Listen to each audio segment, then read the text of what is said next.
I know I need to size up with you, and when I defang the Viper, trust me, ain't gonna come from nowhere. Jeff, I already put you out. I don't even know why you're out here right now. Keep on talking. Hey, do me a favor. Why don't you act like this is an AA meeting and you shut your mouth while I'm sharing with the group?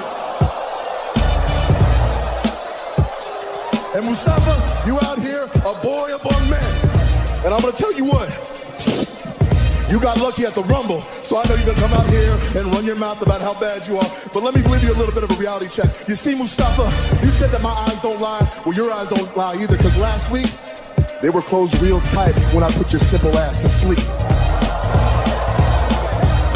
And AJ, hey man, be honest with me. How's our old girl Wendy doing?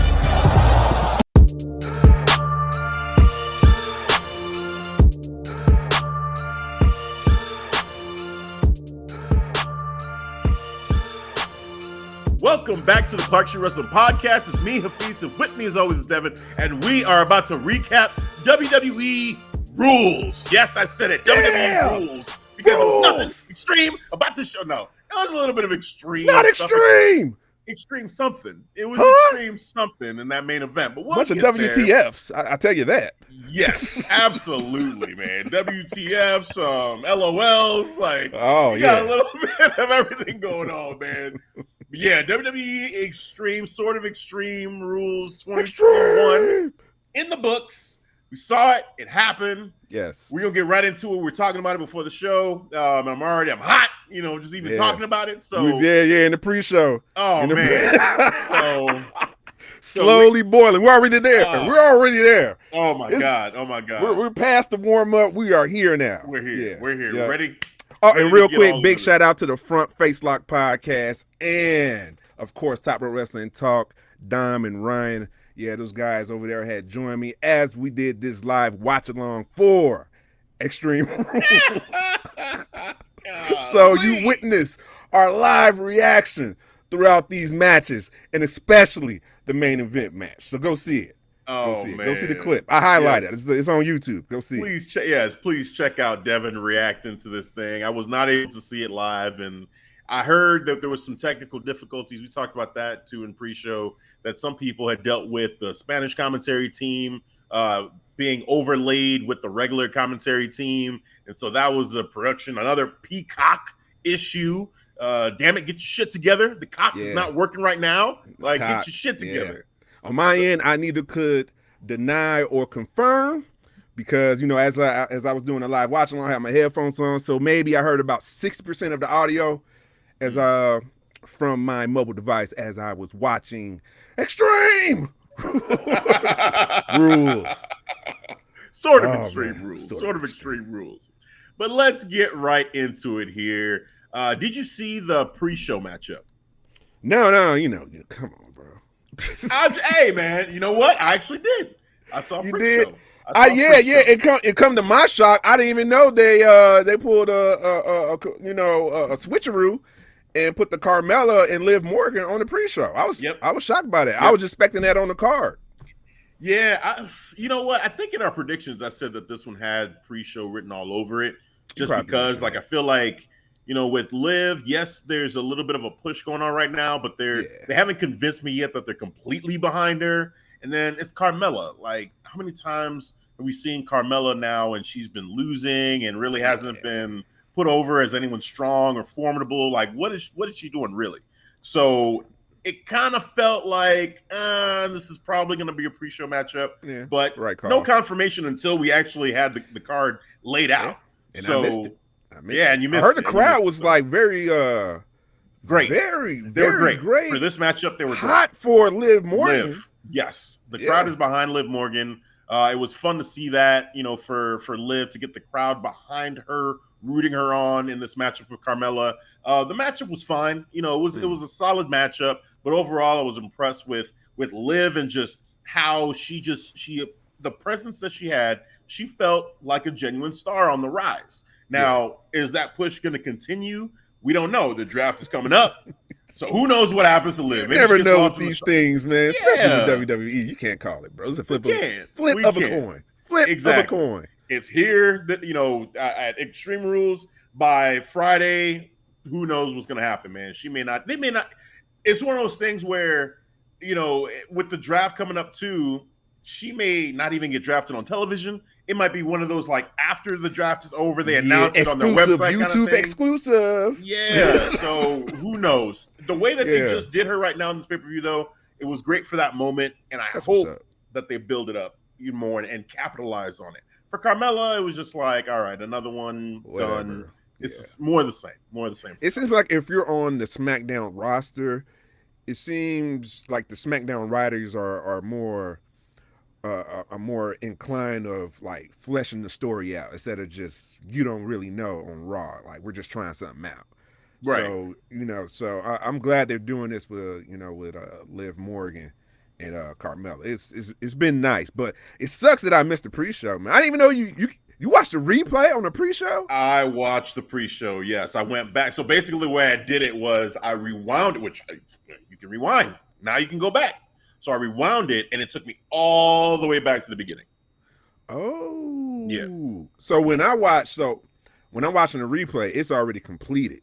Yeah. So usually during a replay, it doesn't even include the kickoff show. So every time I watch the entire replay, when it's completed, after the show is done, they don't show it in the normal replay. They don't show the pre-show. But it was still going on while I was watching it. I went all the way back to the beginning. Yeah. So it was still up there. So it was cool being able to see that. You used to get that on WWE Network, by the way. You used to have separate, like kickoff show and then pay-per-view. I'm just saying. And then you have the option if you want to watch the kickoff or not.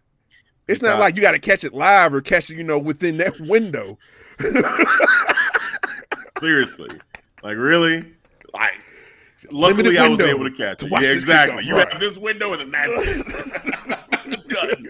You will never see this again. No. It will never hit the light of day. No.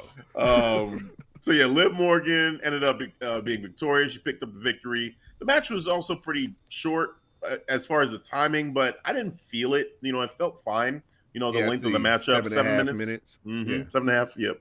So, solid matchup overall. And Liv Morgan, let's see what happens from here. Let's to be continued with her. All right. The official show kicked off with a match that was not advertised at all. No. This matchup, but we said it's weird that Big E does not have a match on this card, and he would have to have a matchup. So we were thinking maybe they'll just last minute have him go against Bobby Lashley. Yeah, they did do that, but with some kind of faction. Yeah, which it's interesting what they did on Raw, but we'll get there a little bit too. So we'll actually probably get there with this because there's no other. We won't it's all tied in. Yeah. So. Yeah. But the 6-man tag match, I guess, was created by a backstage altercation. That part I didn't see. Backstage altercation between the New Day and Omos and AJ, and then Bobby got involved. I don't know the details of it, but apparently, from what I could make out, even from the matchup that we all watched, is that something had happened backstage that led to this impromptu match. So we had the New Day, obviously, with the champion Big E, Kofi Kingston, Xavier Woods versus Bobby Lashley, AJ Styles, and Omos.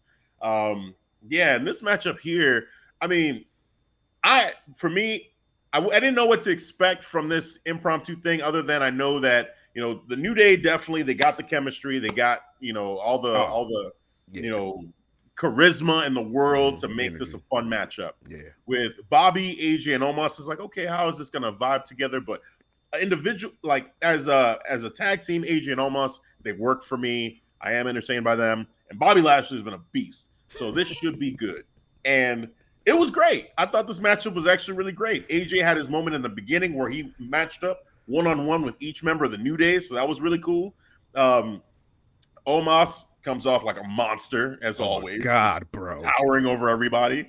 So I love how they're building him, man, and his offensive moveset. It's so old school, simple, effective. It's very simple, straightforward. most of charisma, what he's using, but it works though. Yes, it works for him, and it's definitely, you feel it. You feel like, oh my God, like this dude, just the way he uses his power, throwing people around, doing backbreakers, the facial expressions. Yes, like he is selling it that he is this monster. He is that dude. And Bobby is still just. I love how pissed off Bobby is right now with everything going on. Yes. To me, that's the scariest version of Bobby Lashley right now. Like, seeing him upset about Big E stealing this championship from him, he just wants to kill Big E basically right now. He literally just wants him done. And not like in this Goldberg, like, I'm going to kill you. No. I'm not afraid of you. Bobby, I'm afraid of. When I see Bobby go out there and start ragdolling people like he does, I'm like, somebody check on him, please. Can someone check on Kofi? Is Kofi all right? Yes. The intensity he shows, and he's for real. Have you ever seen that Stone Cold podcast he did? No. Oh my God, man. My recommendation is go see it, bro. Like, his mindset is so impressive, and the way if I could sum it, just pretty much a part of his interview, he's presenting to Stone Cold saying, like, when he's wrestling, like, he's really in that shit. Like, he's for real. I was like, oh, that's awesome. Oh, damn. I'm like, awesome. And it comes off that way. He projects that. Right. And for him to confirm that and say that, I'm like, bro, that just hits me. I'm like, oh, now this dude is a whole nother level, bro. And then you made a point, and I said that during the live stream as well, like, bro, Bobby Lashley without a title, that dude is a monster. He's just straight berserker mode. Just like, he's not coming down until he get his fucking title. One man wrecking crew, bro. Like, fuck all that. You won that off my knee, bro. Nah. You gonna get this work. You gonna get this work, Biggie. Oh my God. Well, in this matchup, in the 6-man, Big E got him again. You know, he hit him with the big ending, got the pin. I was shocked that it was Bobby that took the pin. And so after the match, you saw Bobby pissed off even more. Like, incredible coward. Like, I'm sure. No, he did curse. He called, I forget what he said, but he cursed on the air. I was like, oh my God, Bobby loses his mind. He's like, I want you one-on-one. Stop running from me. You know I will beat your ass if I ever get you to ring one-on-one for that championship. Yes. Oh man. I think he called him a chicken shit. I think that's what it was. I think he said chicken shit. The way that he did it. Yeah. So, I like how Big E responded though in his promo. No more excuses. Like, right. No more excuses. You talking about, oh, my knee. You know damn well I earned that WWE championship. It's like my neck, my back, my knee. Right, man. Right, man. Oh, man. Rest in peace to AJ Johnson, man. You know, one of the Friday, you know, cast members, man. Yeah, man. Yeah. Absolutely. Yeah, man. It was a great matchup, fun matchup. The aftermath was perfect. Set up this championship matchup on Raw. And it was, now I think everybody that's been watching Raw, that's been watching for a while, knew what was coming. That as soon as they announced, hey, it was going to open up the show, guess what? It was going to be the main event of the show. That somehow, some way, there's going to be some shenanigans, and we were going to have this matchup twice. It was going to be the opening. I think everybody. I'm like, man, come on, bro. This ain't going to finish. This is just to sucker us in so they can sell the motherfucking main event. Exactly. That's exactly what they did. Now, the way they did it is the part where I'm like, what? This was really random the way they did it. It was cool. It was cool though. Random. I'm cool with it. Right. I'm cool. Right. I'm like, cool. Like, okay. So you have this matchup going on, this championship matchup. Yep. At some point, Big E spears Bobby to the outside, and then Big E looks up, and who does he see? He sees Cedric and Shelton in Hurt Business t-shirts. Hurt Business t-shirt. Right. I was like Hurt Business t-shirts. Right. T-shirts, the gold shining. Yeah. They were looking clean, like, we here. Like, what? And then even Bobby looked over, was like, yeah, like, got that confirmed head now. Okay. Oh my God, right. I see y'all. I'm like, what? Like, at first, I'm like, okay, this is cool. Then I was like, this is so random. Like, no build up, no nothing, no tease, like, hey, we could help you. And he's like, nah, guys, I gotta stay in the back, or anything like that.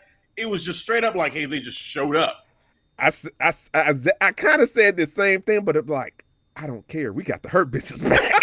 At the end of the day, I don't fucking care. It's one of those random things on WWE that I'm willing to accept this time. Yeah. You know what I'm saying? Like they shouldn't have broken them up in the first place. Exactly. Everybody pretty much knew that's one of the things you shouldn't have broken up. It's the Hurt Business factions. They were still in the middle of the prime of their run, bro. Yeah. It wasn't like, the tail end and shit and starting to burn out.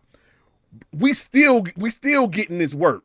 You know what I'm saying? Yeah. And to bring it back on some random shit, payment, cool, acceptable, bro.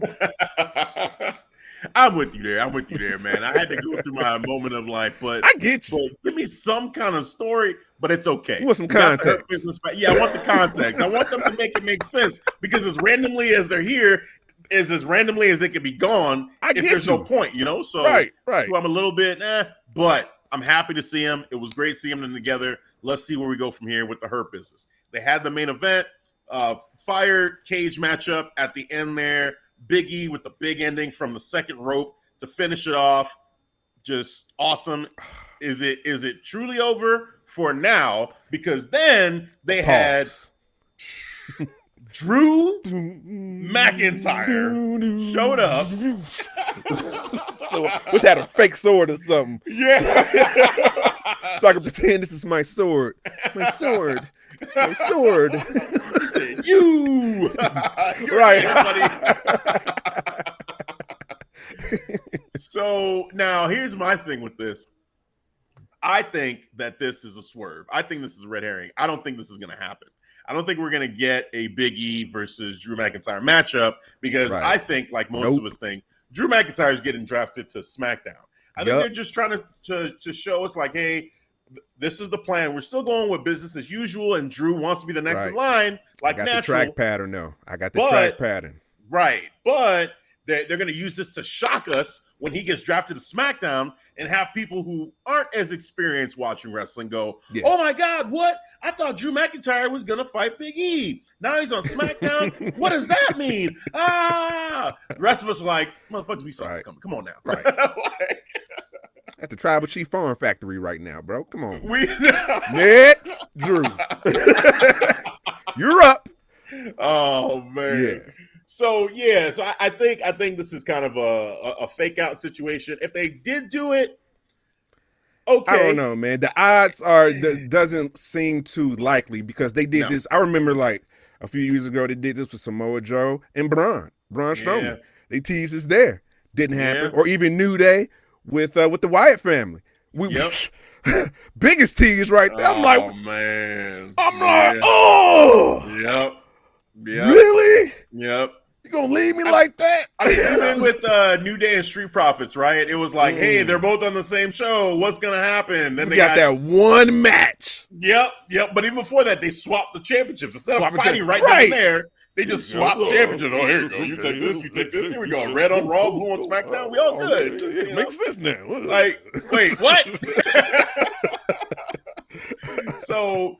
They like to do stuff like this around the time of the draft just to kind of, have something to use to shock us or get us talking. So, and hey, I'm sure it's working. A lot of people we're talking about it right here. So, we'll see what happens. But odds are Drew is still going to SmackDown. He needs that change. It will be the best thing for him.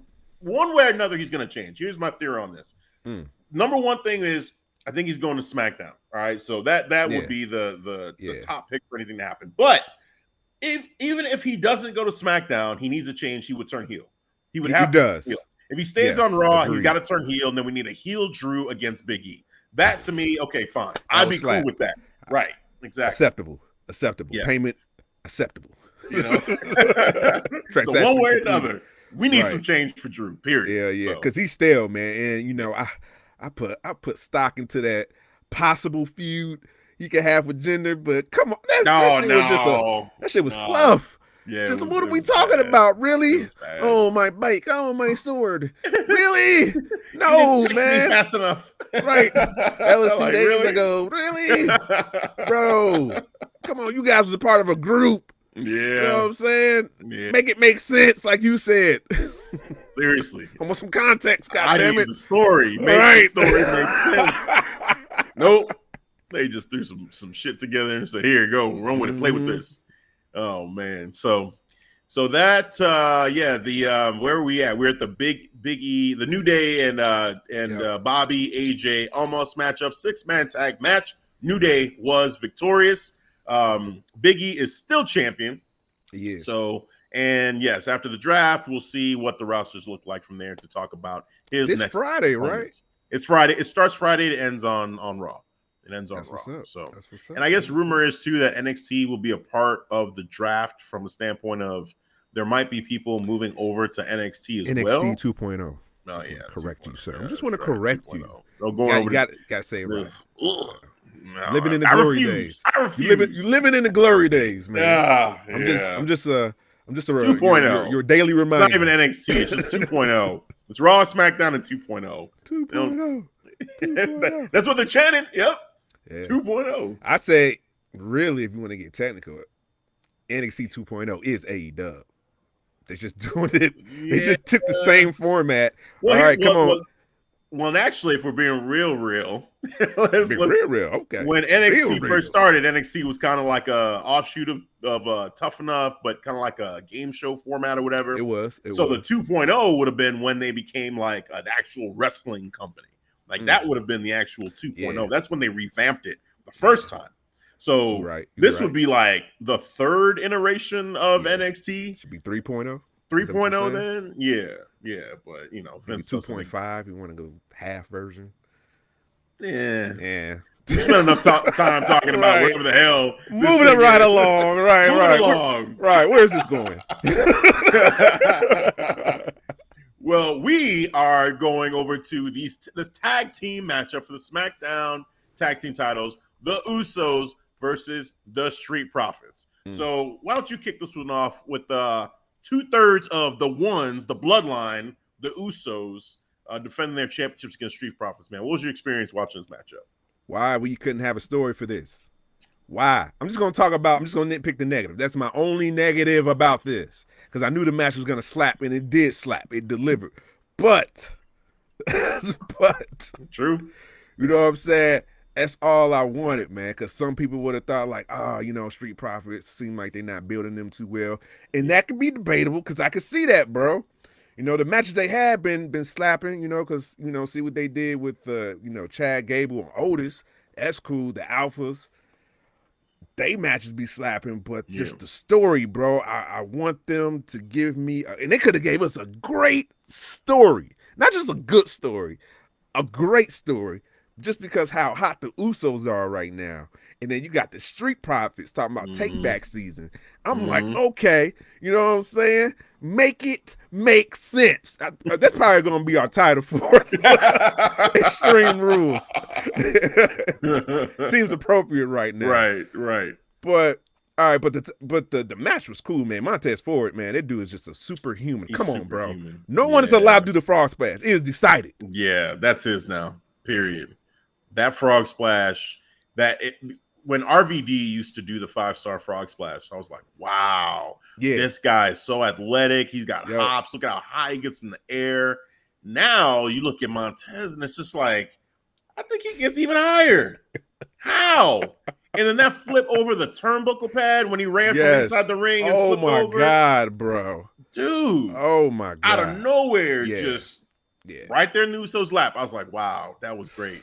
But then so from a story standpoint, I would say, yes, pre-matchup, there wasn't much of a story. But during the matchup, I think it was a great story told with Montez's selling of that rib injury. The first hit he took, he went up against the ropes, and I think it was Jay kicked him in his rib cage from the back. And usually in that spot, they'll still be like, he gets hit, but then he keeps running. But Montez sold it so perfectly where as soon as he got hit, he didn't even hit the ropes. He just kind of crumbled. And it made me right. And because my mind as a wrestling fan thinks of like, usually when they hit the ropes, even if they get hit, they still like bounce off the ropes. Him, no, he didn't. And it made me think, holy shit, is he hurt for real?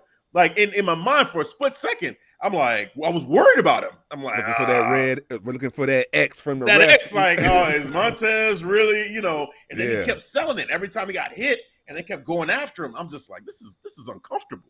Like, this is uncomfortable to watch him take all this punishment. And his facial expressions, you're just breathing or trying to breathe, struggling to breathe. I'm like, wow, man. Like, Tez's just performance there for me really took that matchup to the next level as far as my investment into it emotionally. And future then star in the making. Future star in the making. He shout out dude. to his match to the tribal chief head of the table, sir. You know. Yes. You did let him know you had to put in that work. You did give him them hands. You gave him them hands, but I gotta give respect to Montez, man. Give respect to Montez. He deserves. He deserved. He tried. He tried. He did try. He put in a hell of an effort. Bloodline bitches. I'm like, like, oh no. Bitches. No. Tribal chief was like, hey, Paul, I want a match with Montez. And Paul was like, you don't have to do that, my tribal chief. And he just gave him this look. He just done. Say less.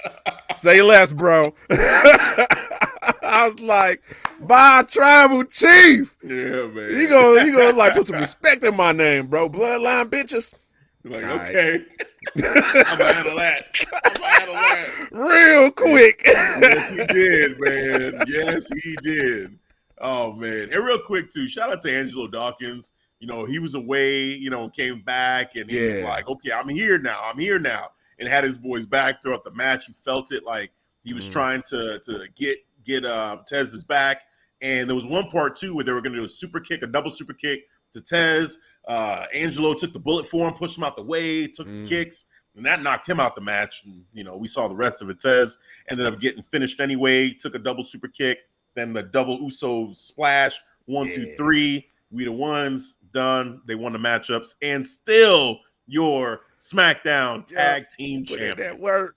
Yeah, man. Great matchup, man. Definitely one of the best matchups of the night. Like, that was a fun matchup to watch. Hopefully they get to continue their feud, but we'll see how this goes with the draft.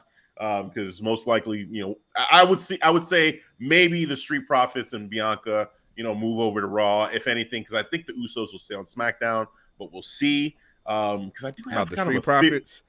What's that? You said the Street Profits might I think stay. There's a chance the Street Profits go over to Raw. Yeah, there's something with Roman though makes me wonder if it's a signal or a sign of things to come for him as far as SmackDown and Raw. Well, we'll talk about that a little bit later. Because he's wearing it red. Okay, I was gonna say, yeah, like it's weird that he's still wearing the red. Like, I thought it was a one and done because he was on Raw, but then he kept wearing I did. I'm like, that's odd. Like, why would this is Extreme Rules? It's a pay-per-view. Yeah. Go back to the gold. Yeah. Like, you the champ. Go back to the gold. But he's with the red. I'm like, is he trying to say he's going to Raw? Whatever. We'll see. Maybe he might be teasing. He might. Tease, you know. It's an odd color around draft season. That's all I'm saying. Yeah. All right, let's keep moving. Let's keep moving through this. Speaking of Raw, we got the women's Raw matchup for the championship. Charlotte Flair, the Queen, versus Alexa Bliss. So, in predictions, we talked about this matchup, and you said you will never pick against Charlotte Flair again. I never. I went with Alexa Bliss, feeling like, you know what? Charlotte, all they're trying to do is have her flip-flop so she can break this record. But you know what?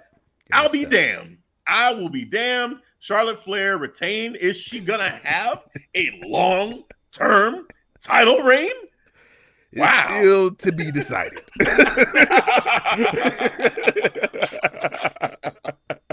Yeah, man. We're going to see. I don't know. This don't mean shit when it comes to long-term title reigns. But shout out to the Queen for winning this matchup. Beating Alexa Bliss in a hell of a match, man. Talk about it, man. What were your thoughts?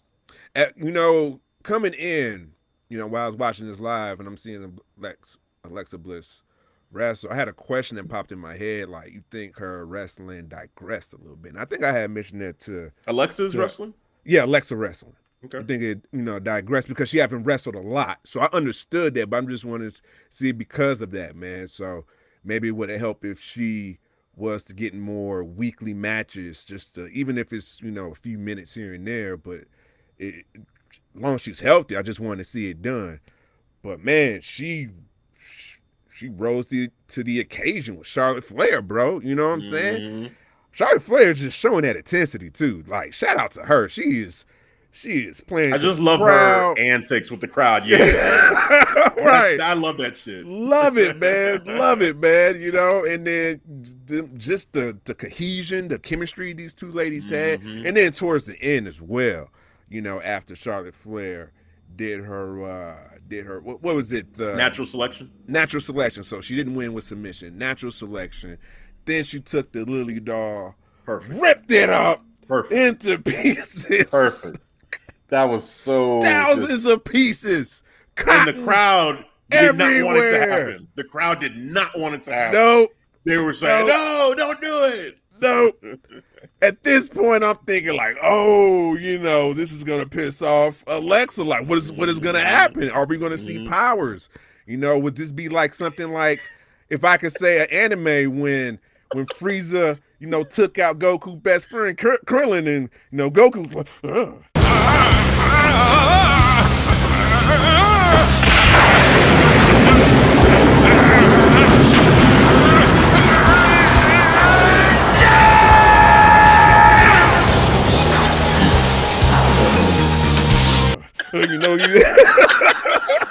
you know, lightly his hair went yellow, went back to black. I'm like, oh shit, what the fuck is going on? What's about to happen, bro? I'm thinking we're about to see some shit, bro. Hey, at the Thunderdome, maybe at the Thunderdome they would have done it. Yeah, with her just going Super Saiyan, she's and they just show like just the flames and the energy. Right. And click. And I'm done. And I'm out. But I thought we was gonna see that, you know, see some powers, see some type of revival. It's funny that I say that. I'll say the words. Not yet. A little foreshadowing for our listeners, for our watchers, by the way. Yet. I thought we would see something of the sort of supernatural. Nothing. But a yell, because this is Charlotte. She already in the ring. She had parts of Lily outside the ring. Scattered. She's scattered. Raising up the skin of Lily, basically the outer This part. is a joke. Yeah. Like, this is your champion. Yeah. This, fuck this. Right. This is beneath her.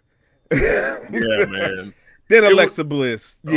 Yeah, you go ahead and finish it, bro. Well, just Alexa Bliss during that whole thing, like just really emotional. And I loved it. I love the emotion she was selling, just crying. And the crowd, too, has really come around to Alexa Bliss. Like when Bray Wyatt first left, there was a lot of, negative feelings towards Alexa Bliss, unwarranted, for her. Because, I mean, it's not her fault that he's gone. Right. She's using a gimmick that was connected to him and, wouldn't exist without him, you could say. So maybe that's why, but it's not her fault. No. So she's paying respect to it. If you look at it, that's a great way to put it.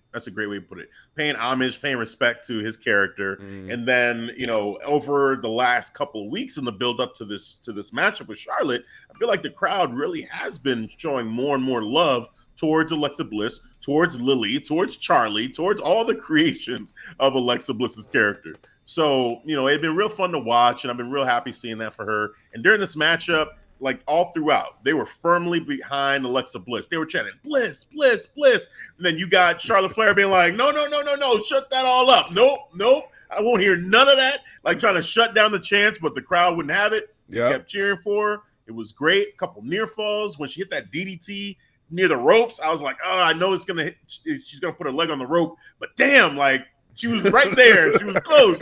So I was feeling that. And when she went up to the top to do Twisted Bliss, I'm like, this is a moment. I don't know. Maybe. Yeah, she teased it. Yep. Yeah, she did. She teased it, but instead of doing just the old school Alexa Bliss, she just did the roar like the new Alexa Bliss. And then got distracted by Charlotte pulling out the Lily doll, throwing it into her face. And that caused the distraction for the big boot. Natural selection. 1, 2, 3.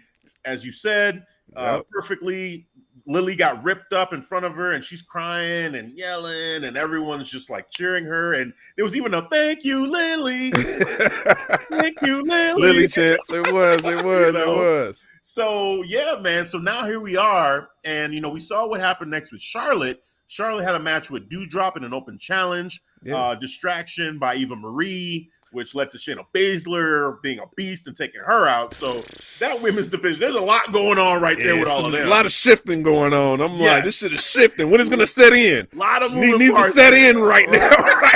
Right. With Alexa, we'll see what happens here, because there was a little bit of foreshadowing of maybe her going back to being the goddess character, because she pulled out like one of the ponytails. She like took that out, and just some of her even mannerisms during the matchup. Like I said, with Twisted Bliss, like going up to the top, like old school.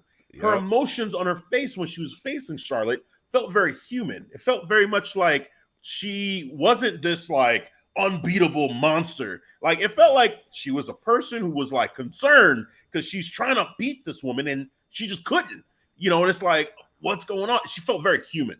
So I feel like we might be seeing another evolution of Alexa Bliss when she does return. Maybe a remixed version of the goddess, because let's be real, on that promo, Charlotte was speaking facts. It's not original. Right. And then you were saying like, hey, real talk, I give you respect. You was doing your thing while I was on SmackDown, though. Let me add that little caveat. That, you was doing your thing on Raw. You was the champ, And I was like, okay, cool. She giving her respect. I see that. So it was maybe this little tease has it started right there. And to your point, maybe that's what we're getting to. A new character, maybe little elements of the goddess. We get right back to somewhat of her, not original character, but just we're done with the supernaturalness now. Yeah, and I think that's good. Hopefully, we're done with the supernatural for her. Yeah. For her, for sure. Yeah. Shout out to Charlotte, by the way. Paying homage to Andrade. She again, she did it again. Yeah. Yep. She just keeps doing it, man. Like, why not? Like, that's first of all, she does the move great. She does the move great. I'm just saying she does it good. And that's her man. So I got no complaints. Hey, rep him. That's cool. That's awesome. So great matchup there. All right, another championship matchup. We had the United States Championship defended by Damian Priest against Sheamus and Jeff Hardy, who seems to be going through a little bit of a revival here because the crowd was feeling them some Jeff Hardy. I mean, it was like it was 10 years ago, 20. Well, actually, it feels like a long time. Not 20 years ago, but like 10 years ago for Jeff Hardy, where this dude is just. It feels like everyone's behind him. Everyone loves him. Even Sheamus during the matchup was like, they all love you, Jeff. You hear them? They all love you. He's whooping his ass. So it was a fun matchup overall. These three guys did the damn thing. They went out there and just showed they have great chemistry. I feel like really the MVP of the matchup, though, for me is Sheamus. Like, Sheamus had some great moments. When he went up to the top rope, after he knocked Jeff down, he went to the top rope, and he must have felt like a little kid. He was like, hey, look at me up here. Look at me. This is my moment. This is my Jeff Hardy moment. Watch this. He started doing the DX like chops, and then he started doing the Jeff Hardy like and I'm like, what is this man doing? He's just loving life right now. So that was great. And it was another part where he was at the base of one of the turnbuckles. He was like sitting down in the corner, and then he reversed Damian Priest, and then he pulled himself up onto the turnbuckle to sit on it. And then he looked at the crowd. He's like, yeah, I still got it. I'm like, dude, he is enjoying himself right now. And it was just a treat to watch, man. So shout out to Sheamus. That's my MVP for sure for this matchup. Overall, Damian Priest did a great job. He was solid. Just great. There were a couple moments, slight miscues here and there. He like slipped off the outside apron when he was reversing the 10 beats of the forget what it's called, that move when Sheamus hits the chest. Hits the chest with his fist. Yeah, I got you. He he reversed that and was gonna do it to him, but before he could do it, he slipped off the apron. Not a big deal. He actually recovered really smooth too, man. So shout out to him on that one. He made it look good. Yep. Then there was a part 2 with Jeff where the Reckoning was supposed to get reversed into the Twist of Fate, and then it turned into kind of like a Dragon Sleeper. And and I'm like, is Jeff about to do a submission? Like, what's happening? And then Jeff got up, and then he just kind of like like, you know what? And just hit him with the twist of fate. I'm like, all right, cool. It was rough, but it still looked good. Right. Still look good. I saw what they're going for. I saw the finish. I'm like, it didn't take me out. It didn't take me out. It was good. It was good. So great moments. Jeff Swanton on top of both guys got a big pop from the crowd. Crowd thought right then and there Jeff was going to win. Didn't happen. And just a lot of back and forth with all these dudes. But it was a fun matchup. I enjoyed it. In the end, the most powerful wrestling move in sports entertainment today, the roll up, was used of all the finishers, of all the cool moves all these guys have at their disposal. Right, the reckoning and then the somersault. Bro kick. This is the way you finish it. That was a little bit of a letdown. I can't lie. That part of it was a little bit of a letdown, but it was still a fun matchup. Damian Priest ends up winning it with that aforementioned roll up. 1, 2, 3. He is still your United States champion. What are some of your reactions from this matchup? Man, great breakdown, brother. Yeah, I enjoyed it. I could tell the crowd was very into it. Shout out to Damian Priest putting in work. Great points that I heard about Jeff Hardy. He felt like he had new life, and the cohesion that he had in this triple threat was great. He was a necessary element that I thought. But the lethal injection, the physicality who brought, oh my gosh, salute to you, Sheamus. Bar fight, Sheamus, bro. He brought the hands. He brought the hands, the knee strikes, the 10 bouts. Oh my God, man! He was bringing, and he brought the silliness too. I like when a heel can bring silliness to it too, because somehow I don't know, it still comes off organic. Right. So I still liked it, and the crowd got a kick out of it, man, because he's doing the Jeff Hardy antics too. I thought that was great, man. That was awesome. This match was fun. Yeah, the most powerful move in wrestling, the roll up. Of course, out of all these awesome finishes or close finishers that we saw. Right.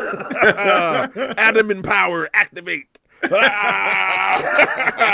up. Right. Jeez, man. Yeah, man. But great match. Great matchup. Fun matchup. So, and at this point too, like I would say that we've talked about 5 matches overall.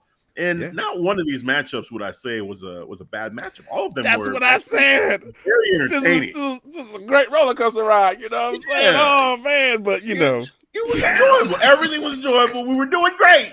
Doing great. Hitting all cylinders. To be Extreme Rules. You know what I'm saying? Not one of these matches were extreme yet.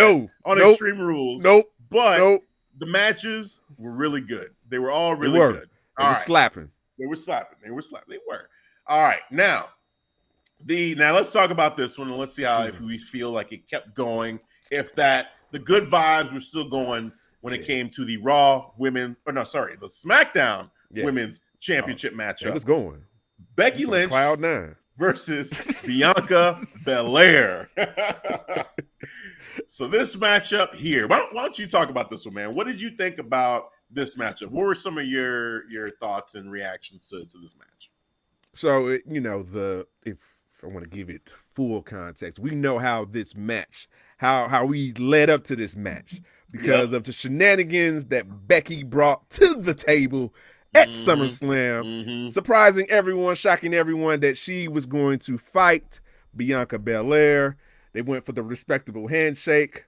Ha ha ha, cock you, bam, rock, bottom. It is what it is. You want to call it manhandler. And like 25% power. 25% power, as my co-host said it. I remember that, yes. But it's a finisher. Okay, it is what it is. We got it. Moving right along. The promos that they had, the segments was cool. The build-up, I've enjoyed this preposterous character. I'm about to say Bailey, but Becky has put on. Even the gear she has on, I guess some of that drip from Seth Rollins has caught on. It's coming off, showing to Becky. Enjoy that. I even like some of the banter between the two last Friday, right before Extreme Rules. They're talking, and I guess it's a good excuse Bianca Belair used. She said, you know, hey, I didn't even know I was gonna fight you. But Becky cut off her instantly, like, but you knew he was gonna fight. You knew you was gonna fight. I was like, yeah. She got you there. Yep. You was prepared to fight. You prepared for Sasha Banks for a matchup, and then you still had a match. Right, you still had a match. You still prepared to fight. And I was like, yeah, she got you. I was like, that's a good rebuttal. That was a good rebuttal, Bucky. And then here we are, Extreme Rules.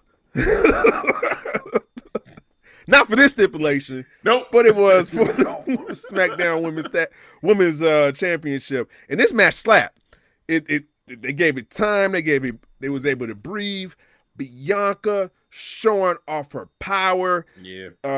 Becky showing off her cleverness, and she's little, and she's willing to win by any means necessary too. Yes. You kind of saw that as they told the story. The braid, using the braid over and over again to get the upper hand. Yep, it was great. Oh, loved it. And just to give everybody full context about our predictions, my co-host picked Becky. I picked Becky as well. We should have just, decided with the option C. But we got a DQ finish because somebody decided to show up. It's boss time! And laid hands to everyone. Bianca Belair got that work. Becky, she was like, oh, cool. Yeah, thumbs up. You interrupted the match. Cool. We cool, though. Hell no. You got this work. Now we at a three-way story that's intertwined. Yep. For the top women's title. Yes. Unbelievable, man. Unbelievable. Yes. I am payment acceptable for the DQ finish. Cool. You want to throw in Sasha? Damn. Okay. Yeah. Unexpected, shocking, showing some new gear as well. Look like a one piece. I have to get used to it. It is. But it was great to see her. She came and just laid hands, man. Great energy, bro. I enjoyed it. That's my reaction. Yeah, hey, agreed 100-fold. It was a great matchup, and for a DQ finish, that was probably the most acceptable way to do a DQ finish by bringing back the boss, the new Blueprint 2. What was it? Did you say Blueprint 2? Is that what she's saying now? I saw something on Instagram that said 2.0? Blueprint 2. Or no. I stopped myself from saying 2.0. I think she said Blueprint 2. I think shout out to Jay-Z. I think that's what she's doing, not 2.0. Good Lord. Just making sure, sir. Just crossing my T's and dotting my I's, man. Just making sure. Like 2.0. Let me squeeze that in there real quick. 2.0. Man. But Sasha, she was looking like $1 million. She did her thing. She equal opportunity ass kicker. Mm-hmm. She stomped Bianca. She stopped Becky. Didn't matter. And Becky was just great, just clutching the title at the end there. Like, oh, I survived. For now.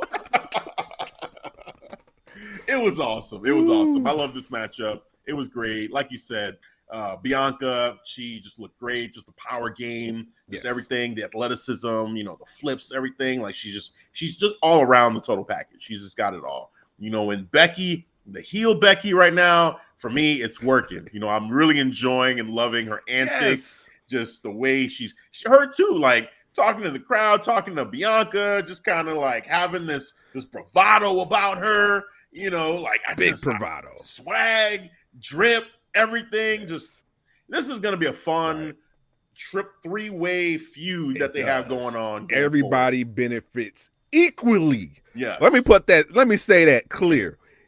Equally from this. Now that's insane. Yeah. As they're present this setup right now, that's how I'm seeing it. Yeah. Because Bianca is just like, I think we called it too for SummerSlam. If we was gonna get that match between her and Bianca Belair, we said Bianca was gonna take it back. Because because they have a habit of not building faces well, they need to freshen it up, freshen up her run a little bit. But they gave us with a swerve. They're freshening up against Becky with Sasha added. Cool. Payment accepted. Transaction completed. We're done. We are done. Right. Great matchup. Great start to what will undoubtedly be a beautiful feud between these three. It's going to be fun to watch. I can't wait. All right. We are there. We have made it. Dust yourself off. We are at the main event. We've got the Tribal Chief, the head of the table, Roman Reigns, defending in an Extreme Rules match. Finally on WWE Extreme Rules 2021. Devin's playing the music for the Tribal Chief, for the head of the table. Setting up the mood, getting us there. Tribal Chief. God's favorite champion. Oh, man, we're getting there. We're getting there. We're getting there. I had to say it. Oh, I had to say it. No Vaseline. Oh, man. We went there against the Demon, Finn Bálor. That sound will play a huge part in what we're about to talk about. If you didn't see what the hell happened. So, hey, as per, I guess, new tradition, when it comes to Roman Reigns matches, when it comes to matches for the Tribal Chief, formalities, I allow Devin, the Tribal Chief here on this show, to be able to break down the match. But I am very curious how you are going to break this down, because I'm going to be listening real closely for your reaction and how you felt about what happened here. Please do. Because I have strong feelings and emotions about what happened. But you go on ahead. You go on ahead. Let's hear it. My Tribal Chief. Just let you know I speak truth, okay? I will speak my truth. That is showing my respect for the Tribal Chief, because I have respect for you, Tribal Chief. All right, just let you know that you know, okay? No disrespect. I mean, no disrespect, all right? Let me just make that clear. All right. This match was actually banging about 3/4 of the way. Yes. Yes. And I say 3/4 of the way. It was almost there. It was almost there. Y'all was hitting every gear. I'm like, oh. Roman going in the crowd, putting a mask on. I want to breathe this disgusting COVID air. Yeah, no. Mask up. Mask up. Get out my way. Get out my way. I'm like, oh, yes, Roman. Mask up. You know what I'm saying? Beating Demon Finn Bálor. And I got to give Finn Bálor, the Demon, his respect. I said it, too. He was gonna look strong-ish. He did. And I'm glad I put strong-ish at the end. Yeah. Well. Yeah. Strongish, almost fiend-like-ish. I should say fiend-like-ish. Oh, just get there. I'm gonna get there now since you mentioned it. Since I mentioned it, but now you want me to get there. I get there now. No Vaseline. Here we go. All right. So there was a moment where, all right, we're outside the ring. Roman Reigns is going for a spear on the guardrail onto the Demon Bálor. Crazy implosion. Man, looks crazy. You see Roman Reigns, Tribal Chief. He's a little out of it, so he's laying on the ground. You see the Demon knocked out. My man. We had the Usos too. We had the Usos. Oh yeah. We saw the Usos. I'm sorry. They took out because so the Demon was, you right, getting the upper hand on. Give the context Reigns. Right there. You right. But then you had the Usos come out of nowhere, which is good. Okay, it's gonna take this to get the Demon right. Demon is undefeated. He's never lost. Okay, never lost. So you got the Usos. They drag him out. They do the double super kick. They're all fired up, energetic. Like, we gonna take this dude out for the family. Let's do this. They pull out the table. Y'all want tables? Y'all been wanting tables all this time. Fine. We gonna give y'all tables. Pulled out the table. They were gonna try to destroy the Demon. Didn't work. He got the upper hand. Took both of them down. He's fired up. Like showing his abs, feeling himself. Then out of nowhere, boom! Here comes Roman Reigns with the spear. Knocks him through the barricade. He's dead. Roman's dead. The Usos are dead. Everybody's dead. All right. And then Finn Bálor, you just hear. I'm like, the fuck? What was that? You saw a red flash of light, and he's flopping. Yep, there we go. Right. And they're saying, and Michael Cole, I kid you not, he said, "Oh my God, that's Finn's heartbeat." It's Finn's heartbeat. And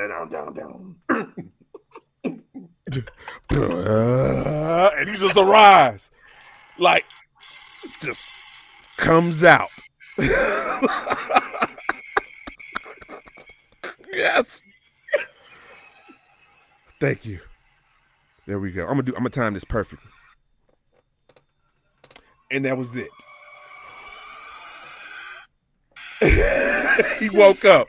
Mind you, the music never stops playing. The rest of this match. Oh my God. And he was awakened. He was healed. Let me say it. He was healed. He was like Majin Buu. He just regenerated back to 100%, ready for round 2 with the tribal chief. I was like, oh shit. No sell whatsoever. Right. Like, damn, all that. Complete no sell. Whatever prior happened to that never happened, sir. Energy back to 100%. 100%. Holy shit. Oh, man. They tussle some more. All right. Finn, he gets the I think the tribal chief climbs into the. I don't know. I think he threw him into, because he hit him with a chair. Yeah. He hit Roman with a chair, I think on the outside, and then he threw him into the ring. Yeah. They tussle some more. Yeah. Throw him into the ring. Mind you, the lights are red. Yeah. Red light's back. I forgot. Red light. Red light is back, ladies and gentlemen. It's been a while. Maybe around COVID time, 2020, if you last episode. We do not like the red light. No. We do not. We don't like it, and we still do not like it. Even for our Finn Bálor. And then they added the smoke and the fog. Yeah, the smoke. And I swear they fucked up, because earlier on, Finn went under the ring to go get that the kendo stick, like the 4 kendo sticks wrapped together. Oh, yeah. But there was a little bit of fog coming from the steps early. And I'm like, why is there fog coming you caught from that? I must have missed that. Yeah, early during the matchup in the middle, there was some fog coming out. I'm like, why is there fog coming out right now? Like, but it was subtle. It was real light. So it wasn't like, okay, they're gonna do some stupid shit with this later. I'm just thinking like someone messed up and this is from his entrance. Yeah. And they need to shut that off. And it went away. It happened for a little bit and it went away. I'm like, okay. Not to think that they were gonna go full on, double down, triple down, red lights, fog, Finn now everything overproduced, supernatural overproduced. Yes. All right, go ahead. And Finn Balor's taking his sweet ass time climbing to the stairs. Sweet ass time. When I'm talking about sweet ass time like this, this I'm crawling to the stairs. This is me reenactment right now. One step. 2 1,000. 1 1,000. 2 1,000. Like, bro, what are you doing? Get to it. Get there. Get to it, right? Do your thing. Come on, coup de grace. Here we go. 30 seconds later, we finally get to the top of the rope. But even then, he was standing up there for a minute too. Yes. He's standing there posing. Yeah. Yes. Yeah. Ryan from Facelock, he said possibly he had an earpiece in his ear waiting and the timer from the producer going in, giving the countdown. Oh my God. All right, Bálor. We're going in 20. Like what? You want me up here for how long? Right. You haven't hit the button. And maybe they was off sync by 10 seconds, so that was a little delay on the top of the rope. And then we got to like, all right, Bálor, here we go. 5, 4, 3, 2, 1. The top of the rope breaks, snaps. You heard the whiplash. Like, what just happened? Finn Bálor falls. It's like, my knee. My knee. And I'm like, what? Oh no. All right, so you know how my mind works. If we're going with powers, and I saw you regenerate, I should see you regenerate right now. Right. The powers should be applied. Heal up, Now it's Finn. gone. That's all it took. Nope. He hobbles back up. Tribal chief, spear. Ha! Shit. 1, 2, 3. Still on the floor. Usos walk up. Abel walks up. He's a little confused. He looks It's my up. favorite He looks, part. It's my favorite part. he looks at tribal. Looks at the wise man. He's like, "What happened?" And I'm like, "What happened?" The tribal chief didn't even know what happened. He's befuddled. Befuddled until. Go ahead. It's my favorite part. Until they get ready to get the titles up, Usos to get the ones, to get the one up, and he's not looking at the camera. He's not looking at the crowd. My man is looking to the sky, the Samoan God's favorite champion, Roman Reigns, head of the table, letting him know respect. Respect. Oh my God. Oh, shit. Wow. Oh my God. And that's how we go off corporate logo in the corner. I'm like, wow. That was it. That was it. Man, I mean, I laughed. Here's I what I'm laughed. saying. Yes, it was good for it gave us a good laugh. Even right now, we're here having a good time, enjoying ourselves talking about this. In the moment too, I'm sitting there watching it, and I'm just like, what?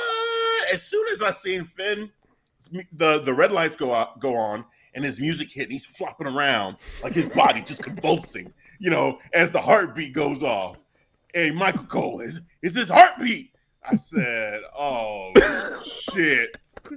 Oh, here we go. It's like the demon's heartbeart. Dude, Off bat, you just know it's the demon's heartbeat. Off jump. Dude, it was Keenan Kill, all that. Here it goes. That was me. And you know what? And we partially blame ourselves because we said in the pre-show why we didn't see this coming. Mm-hmm. We should. It's all the signs that have the track record right there. Overproduced. Yep. They do it every fucking time. Right. Why would we think it would be any different with the Demon? With the Finn Bálor. And I apologize, people, because when Finn came back, I said, give it time. It like he's gonna be the prince, la da da da da, woo woo woo. And you know what? I fucked up. I am accountable. And I know when I made a mistake.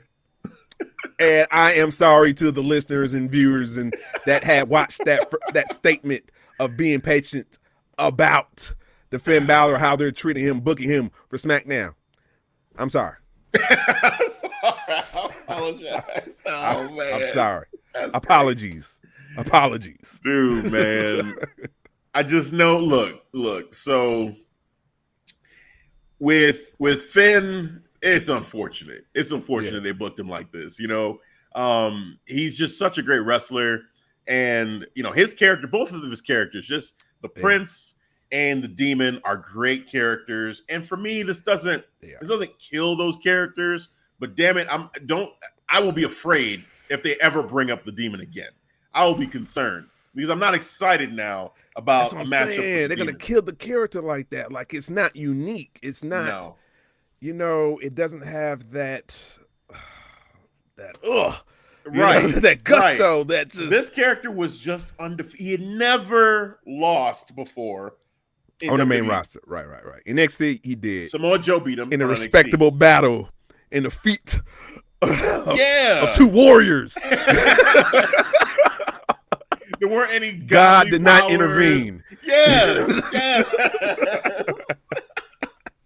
So for Finn, it is what it is. It happened.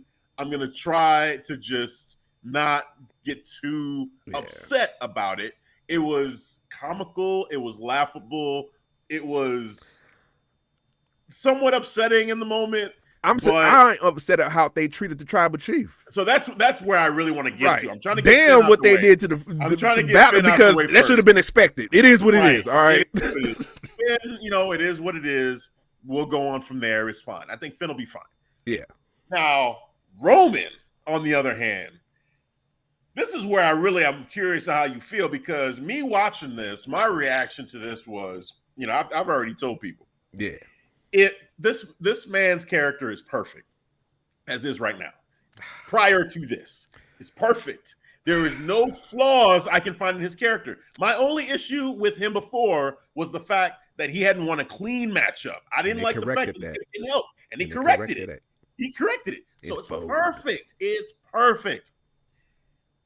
You're tinkering with this? You want to give him godly powers, or just angels above are helping him win matches now? Angels above. If this is where we're going, where Roman Reigns now has the angels in the outfield, man. Get the fuck out of here. Yes, the angels in the outfield. If Roman Reigns has that going on in his story going forward, if they're trying to add that to his character, I'm out. I am out. Come on, man. That is unnecessary. He's already OP. He's already that dude. He doesn't need this extra supernatural thing going on. Look, Vince loves this shit. He once had Shawn Michaels be a tag team partner of God. He did this before. This has happened. So this is not beyond the realm of possibility. This man had a promo against God, man. He did. The man is crazy. He's done shit like this. So to say that, he's doing this to Roman Reigns and no, that's not what he's doing. It's just a one-off. I don't know. I'm not convinced that Vince McMahon won't make this a part of his character. To say that now it's God, that God is now helping Roman Reigns. Like you said, he's God's favorite champion. And it's crazy. It's funny you say that, because I thought of Miro right away. I'm like, of course. It's interesting because that's a redeemer. Miro is doing if they choose to go that route, I'm sorry, but Miro is doing that in a more grounded, realistic way that I can get behind. God's plan. Exactly. He is just to him, he is like a servant of his God. And he presents the belt to God. He presents it to God. It's not God saying, "Here, let me tag you in and help you." You know what I'm saying? He's just saying, "Hey, I'm doing this in your honor. Let me go out there, whoop ass.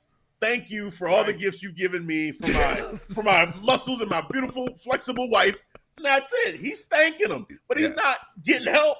Lights aren't turning red, and the turnbuckles aren't snapping. Like. Yeah. No, don't do all that. It's too much.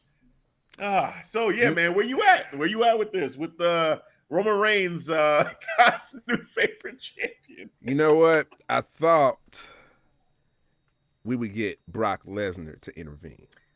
Yeah. That was like 90% of my prediction, and that was going to happen. People thought maybe that was going to cause Roman Reigns to lose, but I just thought maybe it was going to look like that, but in the end, Roman, the tribal chief, would take advantage of that and still win the retain over Finn Bálor, and that would have made fucking sense. I would have been fine with that. I would have been fine with the Usos, just them alone being enough to beat Finn the numbers Bálor. Game in an Extreme Rules match. In an Extreme Rules, and Finn doesn't have any friends. Sense. Yeah, that's it. But this was, honestly, I laughed, but still, this was asinine. I was more upset because if you saw my reaction, I said, why would they do my tribal chief like that? I was like, is this what AEW pushing you to when it comes to competing? Like, honestly, I feel AEW is kind of breathing down your neck because they have all this outside talent coming in. They're coming in hot. Yeah. You know what I'm saying? They're coming in hot. And I figure, I'm like, okay. And I feel that WWE can't really afford any fuck-ups lately, man. Can't. Right. So you got to be on point. Gotta be on fucking point. Calculated and on point. I'm like, okay, Monday Night Raw, cool. Tribal Chief, cool. That was fire. Yeah, that was amazing. Fucking fire, bro. Yeah. You know, SmackDown, I led up to that. Cool. You know what I'm saying? Tina Demon, he get his comeuppance, cool. And then Great we get go-home show. Right. Extreme Rules. Mm-hmm. This gimmick fucking of a match. The 5 out of 6 matches, none extreme, but they were slapping. They were slapping. Yeah.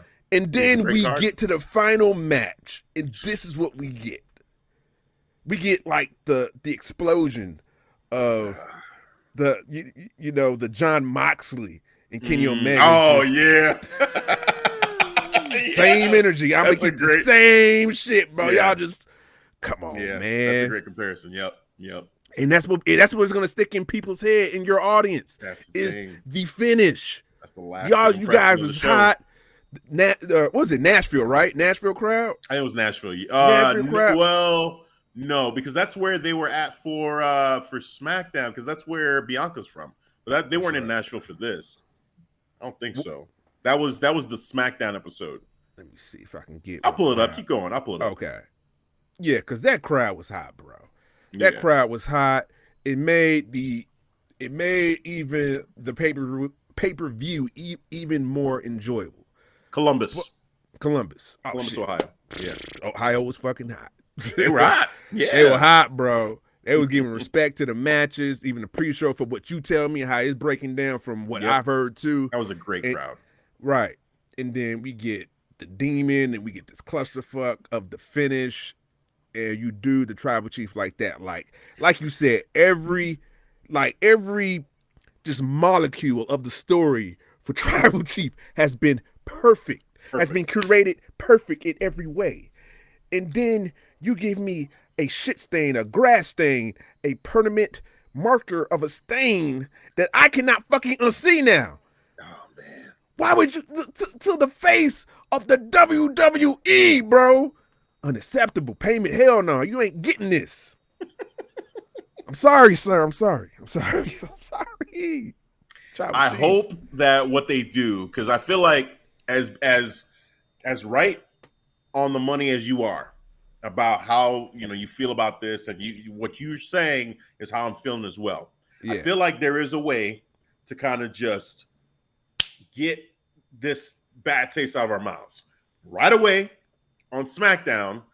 There needs to be some kind of way for us to understand that Roman is just feeling, excited and happy about the fact that he won, feeling good about, the championship win, but that it wasn't necessarily that he believes that physically God went and did something.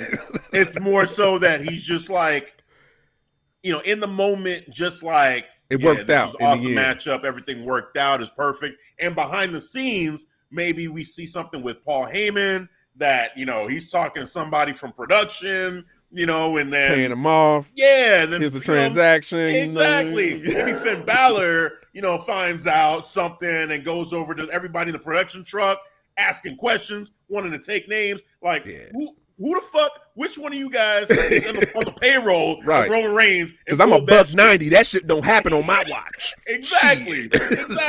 You mean to tell me the whole night this was fine for everybody else, but when I get to the top turnbuckle against Roman Reigns, it snaps on me? No, hell no. Yeah. I want names. I want somebody confess. Yes. Confess to the prince. Yes.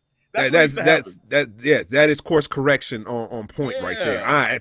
Acceptable, sir. They need to do that because Finn needs to come right out at it. Yep. So yeah, man, it needs to be tied back to Paul. He has something to do. Yes. With the loosening of the turnbuckle. Turnbuckle top rope snafu. Paid somebody a couple dollars, like, here you go, kid, whatever. And Finn goes and says, "Oh, excuse me," beats the shit out of that dude wherever find him at. Just handle it. You think he'll do that? Matter of fact, we're going down this fucking rabbit hole now. You think he'd do that for the crown jewel against Brock? You're like, maybe we get like a backstage segment. He's on he's drinking some of his pregame, whatever. Paul Heyman, he poisoned it, put something in his drink. Oh man. And then Brock Lesnar towards the end of the match, look kind of woozy, like what the fuck going on? You know, Brock look kind of tired. You know, Right. and Tribal Chief takes advantage of that. You know what? Yeah, That's how we get the. I can see. I mean, but see, okay, you do it once for Roman, okay, but you do it again for this Brock matchup. Like, does Paul Heyman not believe that he can win these matches anymore? But you see how he says it every time, like Brock Lesnar fears you. Yeah, and he presented that to the table to the Tribal Chief. So maybe he'll narrate that story forcefully his way, so you can have the Tribal Chief believe that. Yeah. I mean, I could see it all happening. I guess the way that we're telling this story right now, you know, since we are down this rabbit hole, is from my perspective, the way I see it is that if Paul Heyman, okay, he's trying to gas him up. He's trying to get Roman Reigns to believe, like, okay, like, no, he fears you. You know, he's hyping him up. He's pumping him up. Then you've got on the behind the scenes, you've got him kind of, you know, paying off production guys to help, you know, drop the turnbuckle to make Finn lose, and then he's like putting, you know, poison or whatever in the pregame. If I'm Roman, because I don't believe Roman actually knows what was up and what happened. Okay, so if I find out about that Paul is doing all this stuff behind my back to protect me, I might go to him and be like, so do you not believe that I can win? Like, what? Like, all of this, first of all this shit needs to go through me. Anything that's going on when it comes to me defending my championship needs to go through me. You can't be making moves behind my back for me. You can't be doing that. And you doing all this, what do you think, Paul? You think, oh, so if I have a straight up matchup with the Demon, I can't beat him? Or if I have a straight up matchup against your monster, your Brock, your Beast, I can't beat him? Is that why you're doing all this?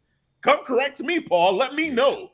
You know, and then Paul, like, I mean, of course, my Tribal Chief, you know, like just losing his mind. Right, exactly. Trying to find the words and shit. Yeah.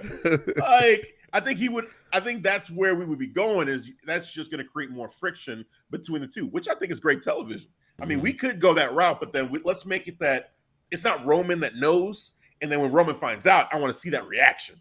Like, how is he going to handle Paul? You know, like, what's he going to do? Like that. He's going to handle Paul. We know. It's coming. It's coming. We just want to see it visually. Yes.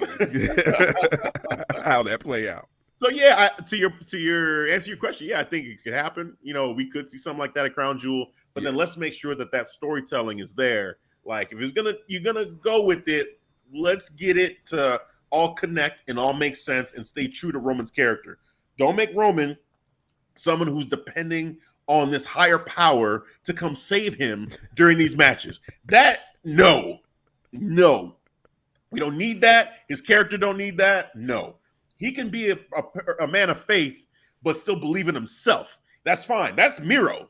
You know what I'm saying? Like, Miro's doing that perfectly. Yes. So, but Miro's character, Roman's character, they need to be different. Roman is fine the way he is. You know, we the ones. Don't tweak it. Don't adjust it. You know, Hopefully the Tribal Chief, because we all heard, you know, that he has somewhat control over his character. Yeah. Maybe he'll see the response, really like, you know what? Let's fix this shit. Let's rewrite this shit. Yeah. And then maybe they'll put that offer, how we just presented on the table. Yeah. About, you know, putting the blame, tying this story back of the whole, you know, snafu of the turnbuckle and put it right back on Paul Heyman. Yeah. I would love that. You know, let's that would be a great way to do it. Yeah. I would accept that more than what they're doing right now, because what they're doing right now, with everything we've gone through during the pandemic era, you know, with the magical powers left and right. Come on, just leave it there. Leave that era as it should. We don't need a tinker. We close the books. The account is closed. Come on. Oh man. Even with the Fiend, like, some of the stuff was always like, it's too much, you know, with him and Seth Rollins, and like, you know, him take, like, it's just not, that's not what a lot of us want to see. I don't care what the age range. Like a lot of people, even kids, you know, it doesn't feel like they're even into it. They like it. Shout out to Seth Rollins, by the way, man. I don't know if you saw. I heard about it. I didn't see it, but I heard about that part. I caught a little bit of it. I caught a little bit because I heard about, you know, what was broken down on like every news feed. But when I actually saw it, I was like, holy shit. So this is, you know, get full context. This is about the Stone Cold podcast. And, you know, Stone Cold brought up about the whole match between The Fiend, Hell in a Cell. And he said he hated it. He said after that match, he hated it. Like the crowd didn't like it, you know, and he was pissed off after the match was done back there at Gorilla Stage. He was like looking at Vince, pissed off. He's like, I want to strangle him. You know what I'm saying? He was like, but, you know, luckily, you know, the next day I was very calm. We worked it out. And then we said something too. It's funny because as I just finished watching Extreme Rules, he's saying, you know, yeah, we worked it out, you know, and I know WWE's not going to do this again. Not to you, right? I don't know what y'all did. I don't know what y'all did this interview, but man, the timing of this couldn't be more badass. Like, it is just crazy that you say that. And then we get that whole finish of Extreme Rules. Yes.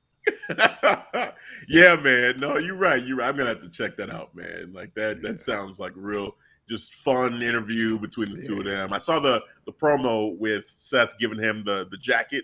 So I saw that. So that was pretty cool. That was funny. But yeah, man, the timing of all that, saying they'll never do it again. And here we are. Yeah. Here we are. And he really, from what I've seen and what I heard, he really cares. He really cares about wrestling, man. Yeah, man. He loves it. He loves it. Hey, man, that and you feel that. I feel that in general from Seth, with just even the work he's putting into this character. You know, he seems invested in his character. Like wrestlers like that, you can tell. Like MJF, for instance, just invested in his character 24/7, man. He could be at a signing and he's still MJF. Like this dude on every podcast, everywhere he is, he's invested. His parents don't like him. Yeah, that's how bad. I was just about to mention. Shout out to his parents. Had a sign out there like we're MJF parents and we think he sucked. Yeah, even the parents are dedicated to this man. That shows you the dedication and the love that this man has for wrestling and his character. So shout out to wrestlers like that all over in the industry that just take that much care and love into it, because that makes it fun for us to watch as fans. So it's a lot of fun. But yeah, man, we made it. We're there. We got through it. So overall, this is a hard one to grade when we get to the grades for the show, because I will say for most of the show, it was hot. It was fire. It was a great show. And they were almost at the finish line. What is the appropriate grade? You gotta give it grade. You gotta give it right. They give it the grade that is well deserved for them. What would you give it? Man, you know what? If they would have just let the Usos super kick this dude and have Roman get the spear, I'd have said, hey. I would have said, hey, it was so fun. It was right there. But then the hocus pocus, and I'm like, what? Why? What has happened? Yep. You know? Finn Bálor respond. He responds. Still has some life left. Yes.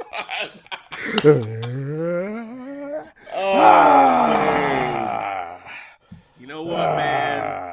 I don't want to shit on the whole thing for just that spot, but I think I'm gonna have to drop it down to a C. You know, I think it goes from an A to a C as a total experience. Yeah, because that's the lasting impression, and it makes me not even want to go back and really watch the whole show because of that one moment. Full disclosure, I did not watch this pay-per-view again. Usually I do for notes for the podcast, but I watched this shit as I was quite saucy, you know, a few beers in me, and I did not want to watch this while I was sober. So it has been decided I'm good on the second part or rewatching it. No, I rewatched it purely for the show. I'll say that, purely for the show, just because I wanted to be a little bit more fresh in my mind. I did go back and rewatch. I didn't rewatch that match.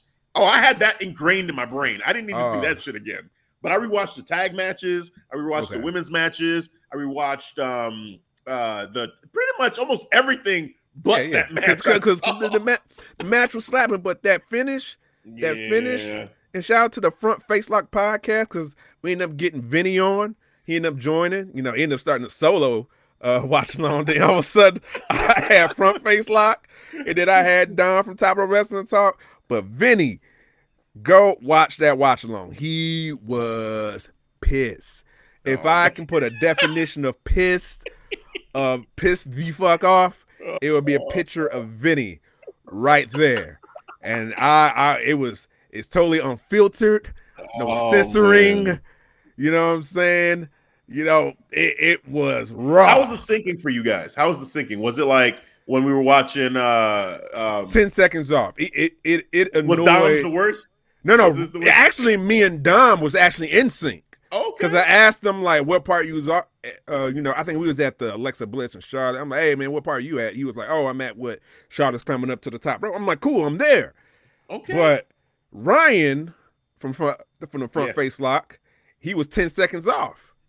So I'm going like, oh shit. He was like, oh man, come on. I'm like, oh shit, my fault. I mean, at that point, I was like, man, you know what? Fuck it, bro. You knew what you signed on. That's the waiver. Right, exactly. That's just what it is. He's like, oh, he's all angry and shit. Like, oh, I'm like, I will. Oh man. Yeah, which one was that? Our watch along that we did with everybody. That was that night one? That was NXT Takeover. That was Takeover, right? On the Peacock, and everyone was 6 of us, and everyone was out of sync. No one was in sync with the other. No one. Yeah. Some people was further or back, and somehow they're back for even further or further along or back further along. It was all over the place with the cock. Get your shit together, Peacock. Yes. Oh man, but yeah, C. My letter grade's a C. I gotta give it a C. I'm sorry. Damn. I will give it. Sir, I'm being respectful. Okay, this is why you get the C minus. No plus, no basic ass C minus, because it was a negative experience towards the end that you treat my tribal chief. I'm t-shirt in, I'm t-shirt out. Okay, tribal chief, understand that. I'm having a moment here with the chief. From chief to chief. Having the chief to chief talk. Right, man. Right, man. I'm not even talking to Hafeez anymore. I'm not even talking to the listeners. I'm talking to my tribal chief. Talking to you. Oh man. Having a sidebar conversation, sir. It was not acceptable, man. Oh man. Hey. Your booking has been perfect. Nothing short of perfect until this pay-per-view. Extreme. Yep.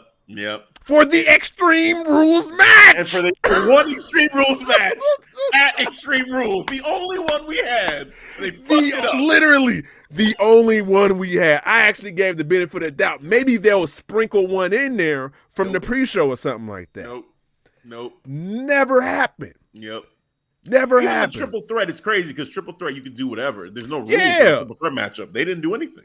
They stuck within the wrestling wheelhouse because I said, well, technically the triple threat, they can go out, they can grab some shit under the ring. Jeff Hardy could have went and did a move through a table off a ladder, like do his Jeff Hardy things. He didn't do it. And the match was so great, even without it. But it was still. Extreme Rules though. Yeah, Extreme Rules and triple threat match. Why not take advantage of the no disqualifications? Damn. Hey, it's no DQ. Knock. Hello, McFly. They need to just dead it, man. Just end this pay-per-view. Don't use Extreme Rules anymore because you're not going to go extreme. It doesn't make sense. There's a plethora of pay-per-view names that we haven't seen for a while. You just pick one. Pick any of them. Bring one back. Shout out to the broadcast. They said maybe it should be called the Slightly Annoyed Rules. I was laughing my ass off. Oh my god! WWE presents Slightly Annoyed. I like it. Hell yeah. It is decided. Oh man. Well, what is also decided are our grades. So I gave it a C. Devin gave it a C minus. C minus. With all respects to the Tribal Chief, but that main event, when you're the main event, the weight of that main event matchup carries more weight than anything else that happens on the show. Not only the main event, the star of the show. The star of the show, the face of the company. And he got done like that. He got done like that. I just, nah. Unacceptable. Unacceptable. They got you too, huh? Yeah. They got you too. He's not immune. I thought you was above. I swear to God, I thought you was above the rest, bro. I really did. Nope. I'm gonna show you. That's what made me 100% of a believer. Like, I just have full faith. I'm like, bro, they got this on you. Anybody else, fuck them. No. When the big man too talks and says, "Hey, you gonna thank God at the end." By the way, like you gonna look up, you gonna hold your one up, you gonna slightly tilt your head up at a 90-degree angle. Thank the one, right? Thank the one. Thank the one. Yes. Oh my God. Facts. Yes. So yeah, man, it happened. We're here though. We made it through. Just dust it off. We're heading towards the draft, which should be a lot of fun. Friday night SmackDown. Yeah. We're gonna see that night 1 this Friday, night 2 on Monday for Raw. Seeing some changes, some switches. Hopefully, you don't break up any tag team because that shit is dead and old, and I don't even care for that. I want to see Drew move over to SmackDown. I want to see some other things get shaken up, and let's see what happens. But I'm ready for it. I feel like they need a shake up, especially for Raw. Big E officially being a Raw superstar, make it official. He'll probably be the first pick, of the draft. Right, just come back to New Day. Let's make it happen. New Day be complete now. You guys just have awesome chemistry. Actually, strike my last statement for the record. The number 1 pick, if it's going to go to SmackDown, is going to be Roman Reigns because they always draft their own guys. Right. So it's SmackDown on a SmackDown show. Exactly. Right. And then pick 2 is going to be Big E.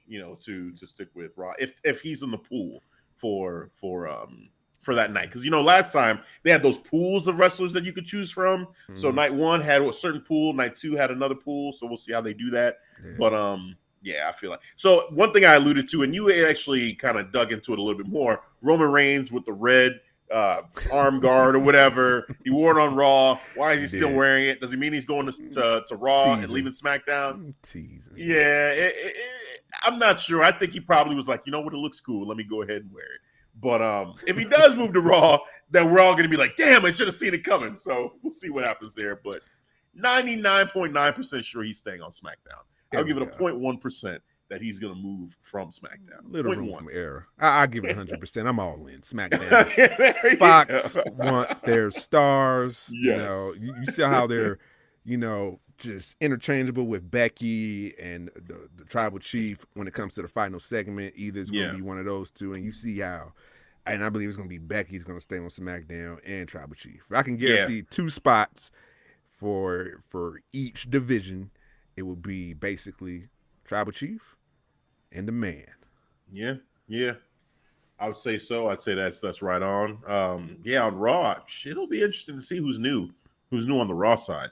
Because I see who's going to SmackDown, but going from SmackDown to Raw, that's harder. Like, who are they going to do that to? You're going to Raw. Sorry. At this point, just who are they going to do that to, man? Like, damn, I'm going to Raw. Shit. So we'll see. I'm not sure. I mean, Seth, maybe, but they're not going to split up Seth and Becky. So if you say Becky, then I'd say Seth is probably staying too. Yeah, he did his thing on SmackDown. So yeah. So we'll see. It'll be fun to watch that. But that is going to do it for this week's episode as far as the recap of the somewhat, sort of, kind of extreme for one matchup that turned into hocus pocus, whatever. Alakazam! With heartbeats that are actually the theme songs of the wrestlers. And then Tribal Chief, respect all God to the Almighty. God. God's new favorite champion, the Tribal Chief, Yes. Roman Reigns. But before we go, Devin, you got the ones up. You showing praise to the head of the table. You know, Always. you mending things with the Tribal Chief. I did. After the issue. Real to real talk. Chief to chief talk, as you said. Chief to chief. You figured it out. You worked it out. We did.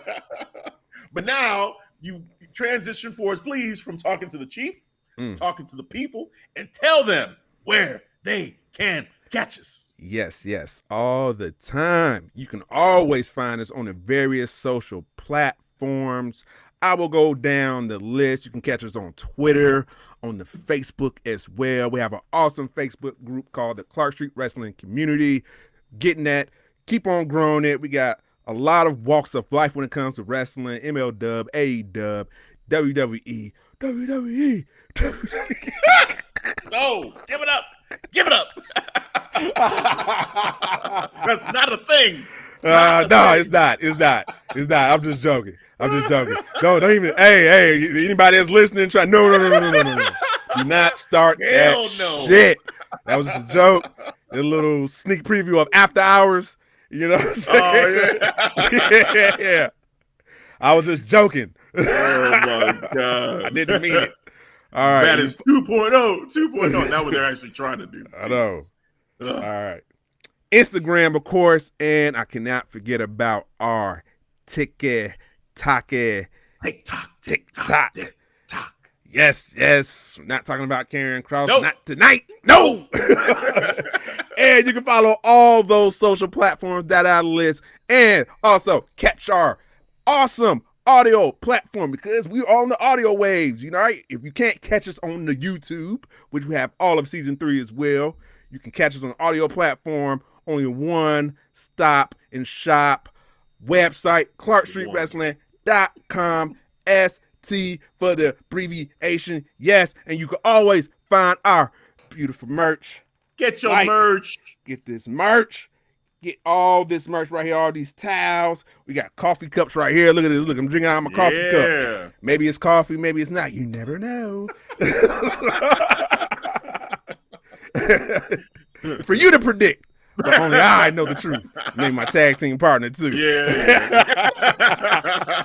And we got notebooks, and we got beach towels. If you're somewhere in the summer, it's still summer, you know what I'm saying? Maybe Southern Hemisphere, or maybe, southern states, Phoenix, Florida, you know what I'm saying? Southern If it's Cali. hot, get your ass off that hot ass. There we go.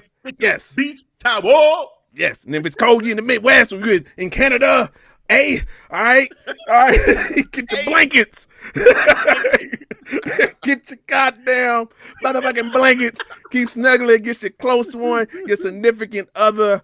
All right, ClarkStreetWrestling.com/store. Right at the bottom of the ticker. It is decided. And one more time, for your pleasure. Yes. And with that said, that is going to do it for this recap of Sort of Extreme Rules 2021. I'm Hafeez, Devin. Catch you guys next time. Peace. All right, guys. Thanks for listening to the Clark Street Wrestling Podcast. Extreme! Sort of.